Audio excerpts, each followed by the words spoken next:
Let us start with unit number 1, that is semiconductors.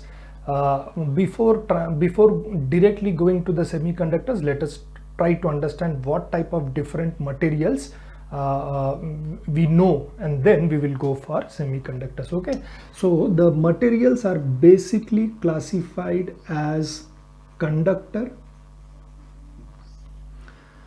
then insulator, and third is semiconductor. Of course, you already must have heard these words, conductors and insulators. So the basic definition of conductor is the material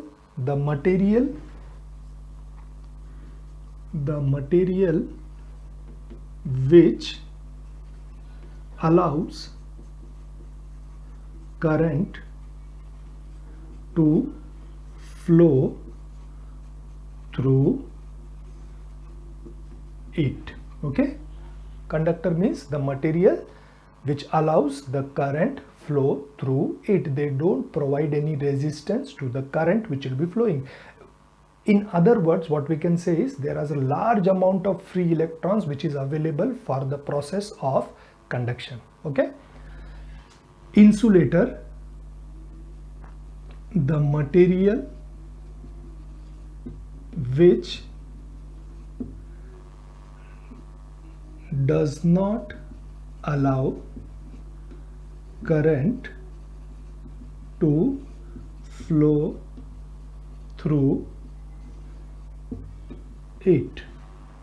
Insulators are the materials which does not allow current to flow through it. They provide high resistance to the current. In other words, we can say there is no free electrons available for the process of conduction. Okay, so example of conductor is any metal,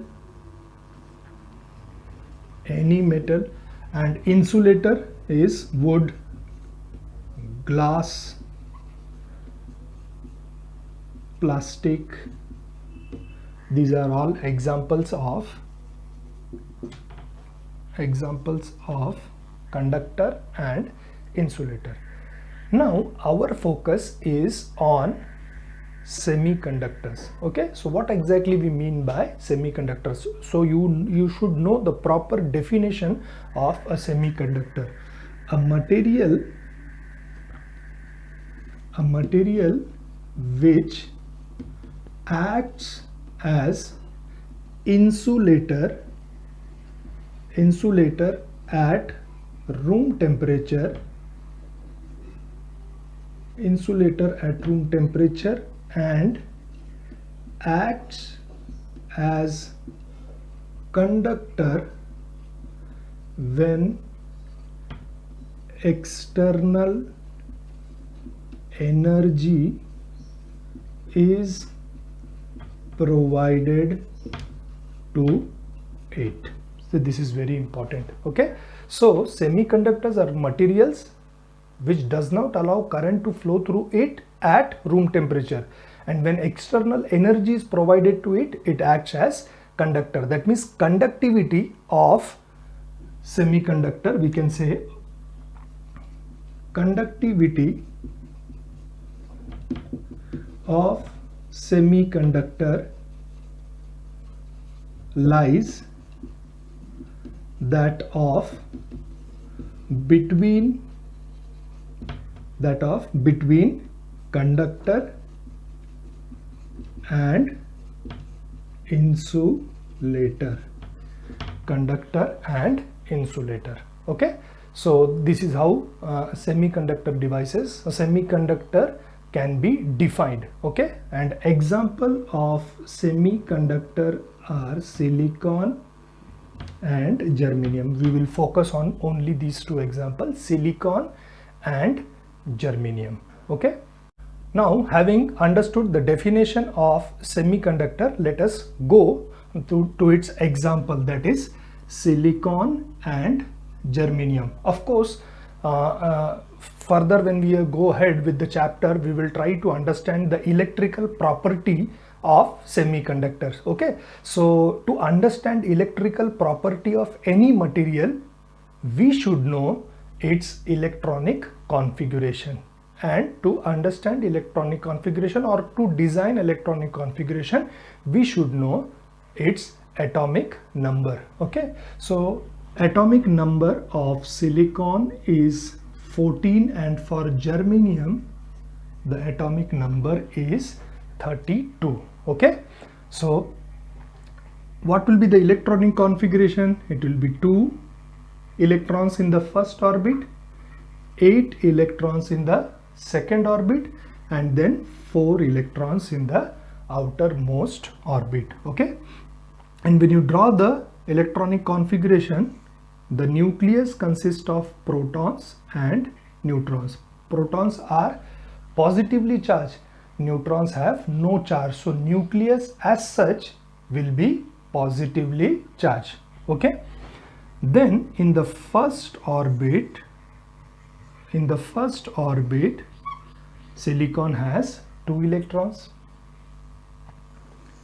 In the second orbit, of course when I say orbit, it is nothing but the energy level of the electrons. Okay, so in the second orbit, silicon has 8 electrons. Okay,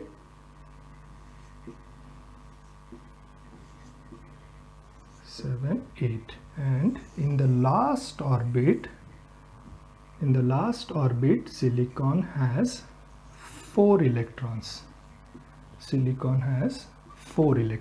Okay, so the electrons which are present in the outermost orbit are called as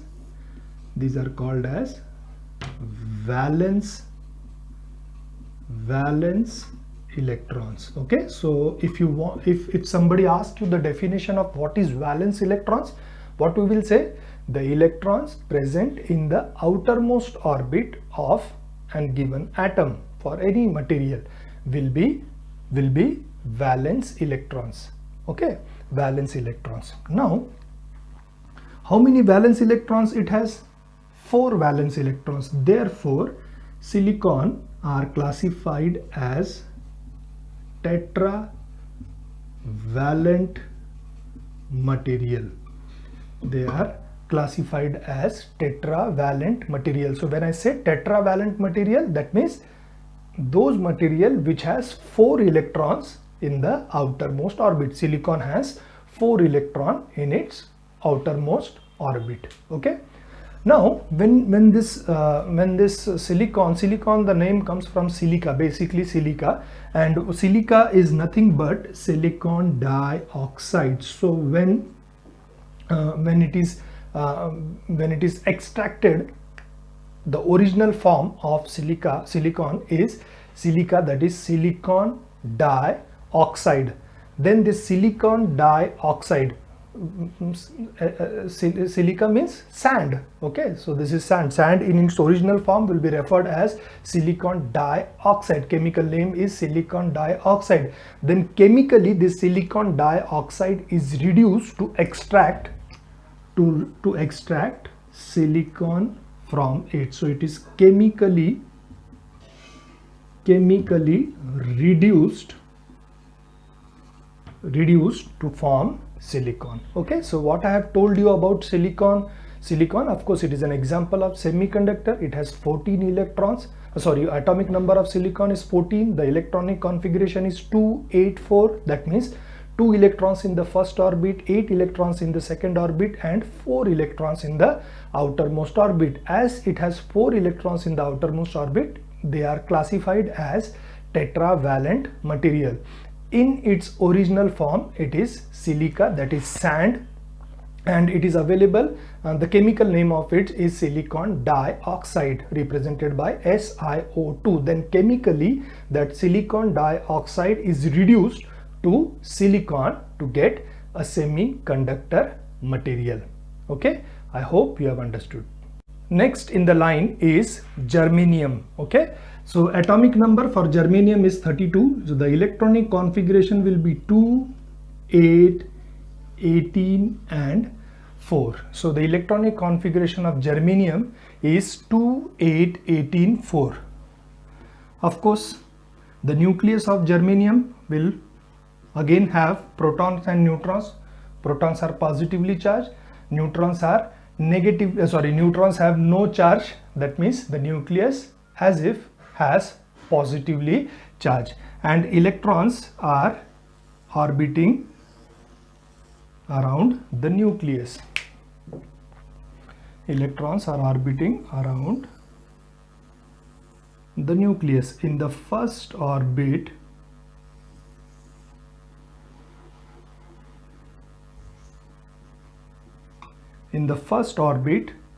germanium has 2 electrons. In the second orbit, the germanium has 8 electrons. In the third orbit, it has 18 electrons. 1, 2, 3, 4, 5, 6, 7, 8, 9, 10, 11, 12, 13, 14, 15, 16, 17 and 18. 18 electrons in the 18 electrons in the third orbit, and then 4 electrons in the outermost orbit. 4 electrons in the outermost orbit. Now if you recall, for silicon the atomic number was 14, the electronic configuration was 284. That means 4 electrons in the outermost orbits. Both silicon and germanium has 4 electrons in the outermost orbit, and the electrons present in the outermost orbit are called as valence electrons, and therefore even germanium is classified as tetravalent material.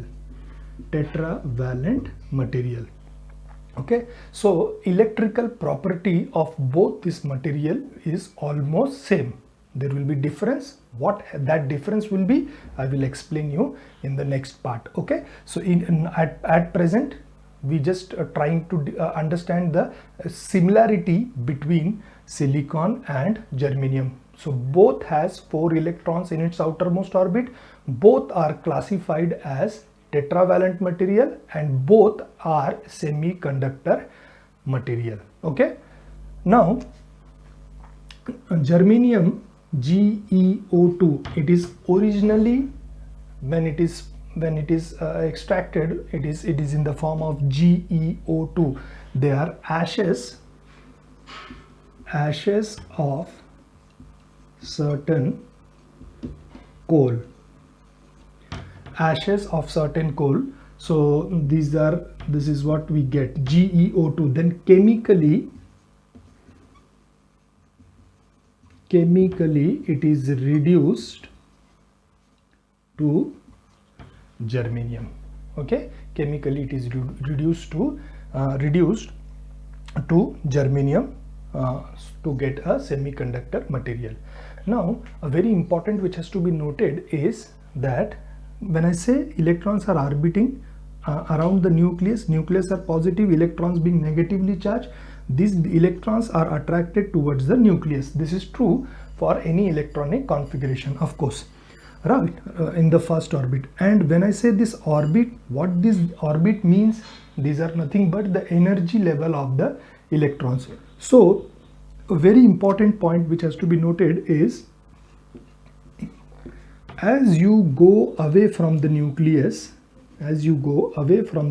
first orbit, second orbit, third orbit and fourth orbit, the energy associated with the electrons will increase. Okay, that means electrons which are present in the second orbit has more energy as compared to electrons present in the first orbit. Similarly, electrons present in the third orbit has more energy as compared to electrons present in the second orbit. So as you go away from the nucleus, energy associated with the electrons will keep on increasing. But now what happens is, see, electrons which are present, all these electrons are attracted towards the nucleus. But what happens when you go away from the nucleus? the electrons which are present in the first orbit are more attracted towards the nucleus as compared to the second, and electrons which are present at the second orbit will be more attracted towards the nucleus as compared to third. So as you move away from the nucleus, the energy associated with the electrons will keep on increasing, but the attraction with the nucleus keeps on decreasing. That means the electrons present in the outermost orbit are loosely attached to the nucleus. They are not attracted towards the nucleus as compared to the electrons which are present in the first orbit. So we say they have loosely attached electrons. And when you give external energy, what will happen? When you give external energy, these loosely attached electrons will be detached, and when it is detached, they will be available. They can move in the material freely. They are called as free electrons, and these free electrons will take part in the process of conduction. So that type of electrons is called as conduction electrons. I hope you have understood. As I said, when external energy is applied, these valence electrons will be detached from the material. They will be moving freely available in the material, and these free electrons will take part in the process of conduction, and therefore they are called as conduction electrons. Next, we will try to understand energy levels and energy band diagram. Energy level diagram and energy band diagram. In the previous section itself, I have explained you the relationship between the attraction with the nucleus, the relationship between the electrons and the nucleus with respect to its energy level and its attraction with the nucleus. Okay, so here we will just specify it as graphical representation. That's all. That is what is called as energy level and energy band diagram. But it is very important that you understand this topic so that we can classify the material on the basis of energy band diagram. So that will come in the future videos, but for that we should understand what exactly we mean by energy level diagram and energy band diagram. Until now, we are trying to understand one single atom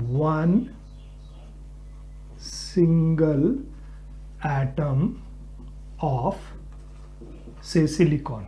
Okay, so one single atom has the protons and the neutrons, nucleus, then first orbit, second orbit and third orbit. First orbit has 2 electrons, second orbit has 8 electrons, and last orbit has 4 electrons. Okay, so when you draw the energy level diagram, this is what is the diagram. This is nucleus, this is the first orbit, this is the second orbit, this is the third orbit, and the energy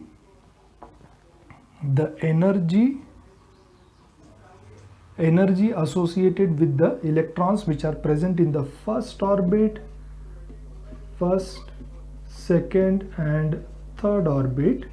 So energy as you move away from the nucleus, the energy will keep on increasing. Okay, energy will keep on increasing, but the attraction with the nucleus will keep on decreasing. So the electrons which are present in the third orbit has more energy as compared to second and one, but they are less attracted to the nucleus as compared to the second and one. That means electrons present in the second and the first orbit. I hope you have understood. So this is nothing but the graphical representation of energy levels of electrons for one single atom.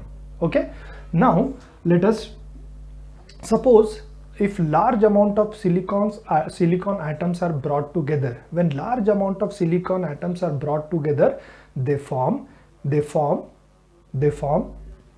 a crystalline structure. Okay, so the crystalline structure. Let us try to understand what is crystalline structure of silicon. Okay, So say this is one single atom of silicon. It has 4 electrons in the outermost orbit. Okay, then suppose there is one more silicon atoms. Again it will have 4 electrons in the outermost orbit. Again there is silicon. It has 4 electrons in the outermost orbit.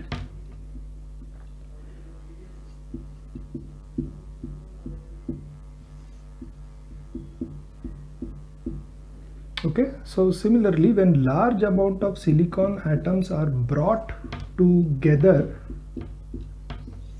what happens is there will be large amount of valence electrons available. Similarly, there will be large amount of electrons present in the second orbit. There will be large amount of electrons present in the first orbit. That means they will not be having a single energy level. If there is small change in the energy level of the electrons present in the first orbit of different silicon atom, then what happens? They will not have one single energy level. Instead of, they have a band of energy level. Okay, that means electron present in the first orbit will not have single energy level when silicon forms a crystalline structure, and they form a crystalline structure when large amount of electrons are brought together. When large amount of silicons are brought together, energy associated with the electrons in the first orbit will not have one single energy level. They will have a range of energy level, because there may be a small change in the energy level of the electrons present in the first orbit. Similarly, there may be small difference in the energy level of the electrons present in the second orbit. Okay, similarly there will be small change in the energy level of the electrons present in the outermost orbit. So therefore when we bring large amount of silicons together, we don't specify it as one single energy level. We specify it as a range of energy level, and that range of energy level is called as energy band diagram. Okay, so the diagram which I have explained you with respect to one single atom of silicon, that was energy leveled diagram. And now if you can see with this circuit, when large amount of silicons are brought together, now they are not, the electrons will not have one single energy level. They will have a range of energy level, and that range of energy level is called as energy band diagram. Okay, so now the same thing we will represent energy level. So here this is nucleus. Okay, now the first orbit electrons, these are second orbit electrons, and these are third orbit electrons. These electrons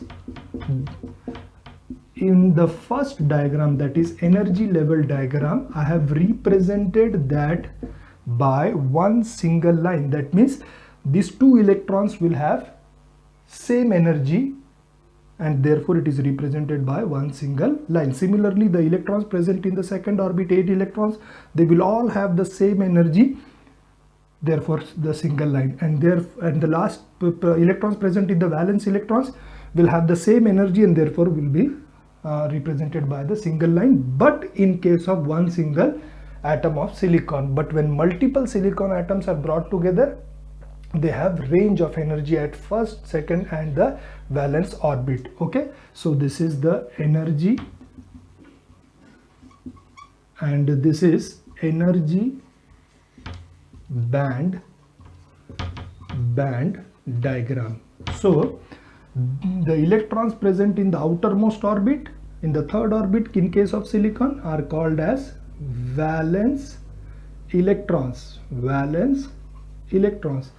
and the energy associated with the valence electrons is called as valence band. Okay, so this is a very important terminologies, because we are going to use this term many times in further explanation of semiconductor device. Valence band. So how you will define valence band? Valence band is the range of energy possessed by the electrons present in the outermost orbit. Okay, so valence band, it is the range of energy possessed by the electrons present in the outermost orbit of an atom, of an semiconductor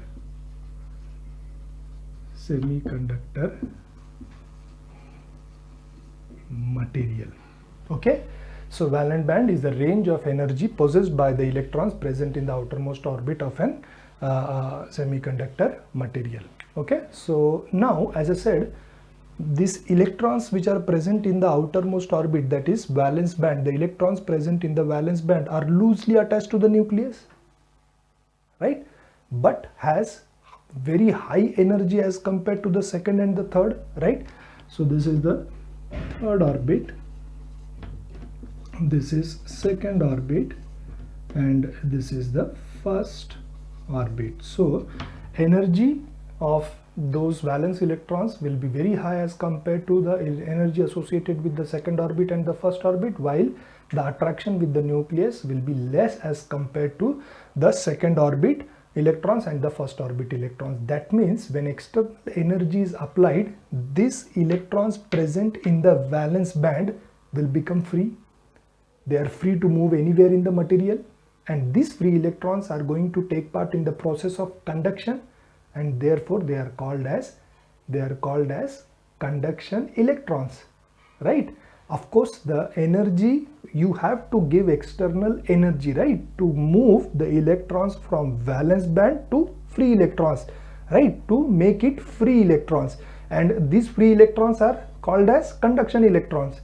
So you have to give energy to this valence electrons to make it conduction electrons, and they will have a range of energy which is called as conduction band. Okay, so somewhere I will write the definition of conduction band.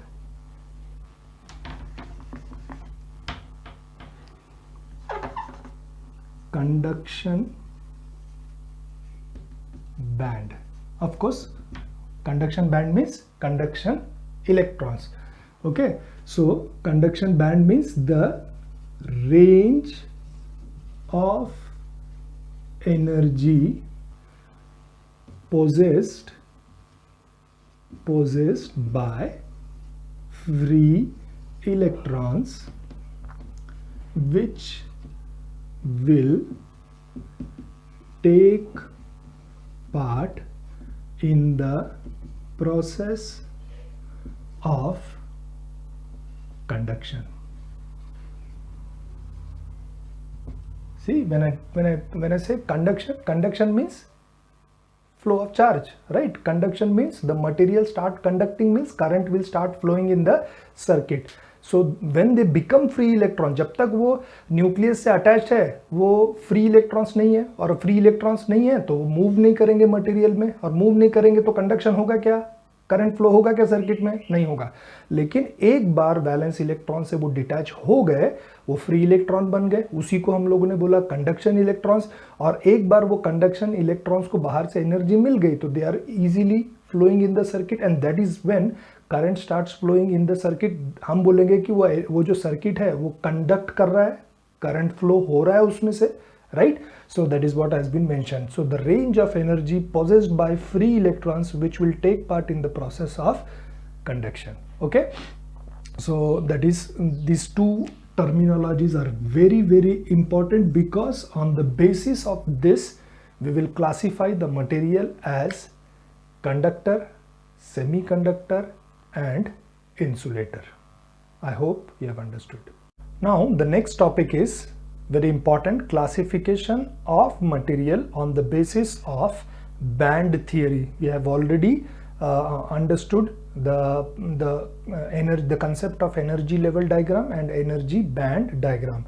So energy band is the range of energy possessed by electrons in any particular orbit, and if the electrons are present in the outermost orbit, they will be called as valence band, and when these electrons are detached, they become free electrons, they are called as conduction electrons, and the energy possessed by the electrons which are going to conduct, which are free electrons, is called as conduction band. So we have to classify the material on the basis of band theory. So I will draw three diagrams. While I am drawing, you just have to understand the diagram, and accordingly you have to interpret which is the diagram for conductor or semiconductor or insulator. For that I will give you a hint. See, as I said, some energy will be required to move the electrons from valence band to conduction band, of course, to move the electrons from the outermost orbit to free electron, right?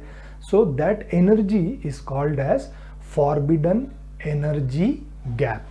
Okay, that is called as forbidden energy gap, and with the help of forbidden energy gap we can classify the material as conductor, insulator and semiconductor. Okay, so I will draw three diagrams. You just have to interpret which one of is for conductor, insulator and semiconductor. Okay, so in the first diagram, what I am doing is I am drawing, this is valence band, and this is conduction band. Okay, so this is your conduction band, and this one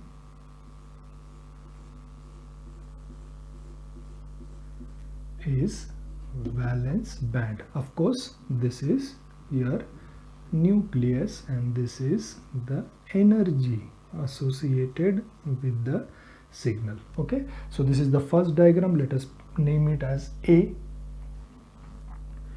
Then the second diagram, it will be like this.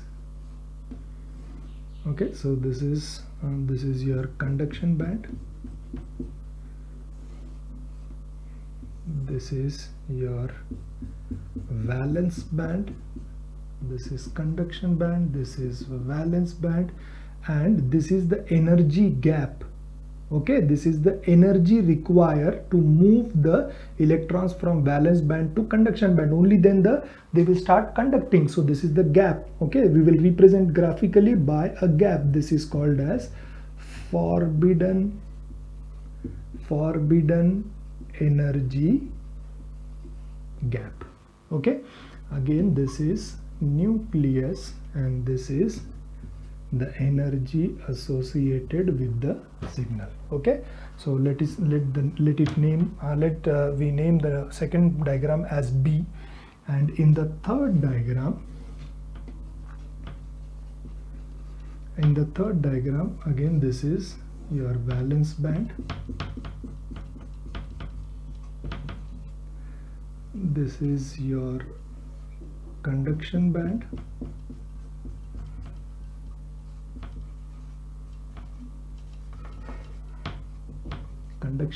and this is the forbidden energy gap, and this is the energy associated with the signal. So I have drawn three diagrams, and of course you must have interpreted the materials on the basis of the diagram, that is the band theory, right? Now see, it is very easy for you to, I will give you the values. Of course, when I give you the values, it becomes more evident that which one of belongs to which material. Okay, but just looking at this graphical diagram, you should interpret. Okay, what we said, definition for conductor: conductors are material which allow current to flow through it. That means already large amount of free electrons are available. What is free electrons? They are called as conduction electrons, right? And that means large free electrons are already available. So do we need more energy to move the electrons from valence band to conduction band? No, already free electrons are available. So as soon as you apply the power, current will start flowing through the conductor. That means the energy gap between valence band and conduction band should be minimum in case of conductor, because as soon as power is applied, current will start flowing through the conductor. No energy gap. That is first. Second, insulator.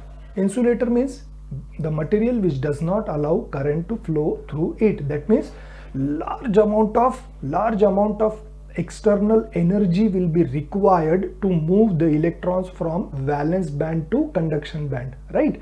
Only when the electrons will move from valence band to conduction band, they will take part in the process of conduction. That means current will flow in the circuit. But in insulator, example wood, plastic or glass, does the current flow through it? No. That means whatever external energy is applied, electrons will not move from valence band to conduction band.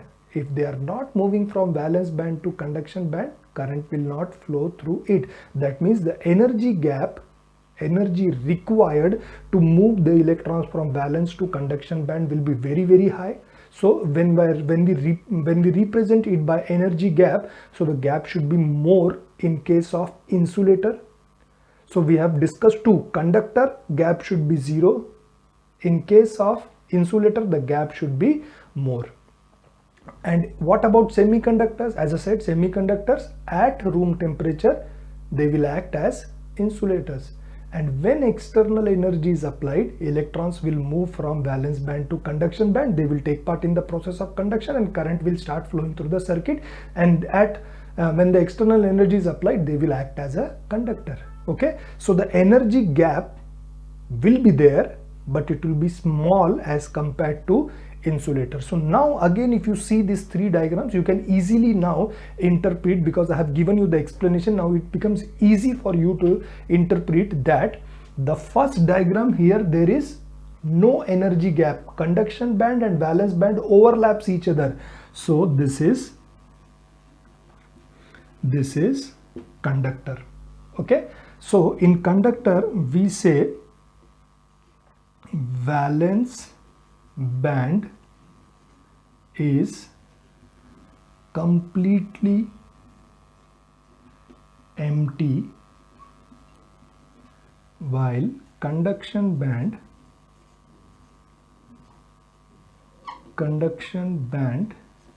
is completely filled. Okay, that means electrons, a large amount of electrons are already available in the conduction band. So as soon as you apply power, current will start flowing in the circuit.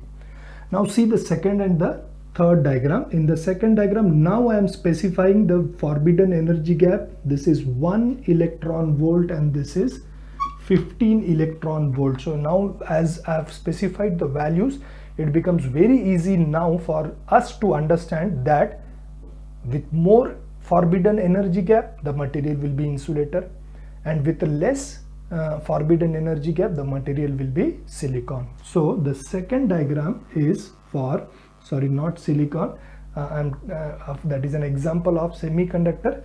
The material will be, of course, the material is semiconductors, and in semiconductor we say valence band is almost filled,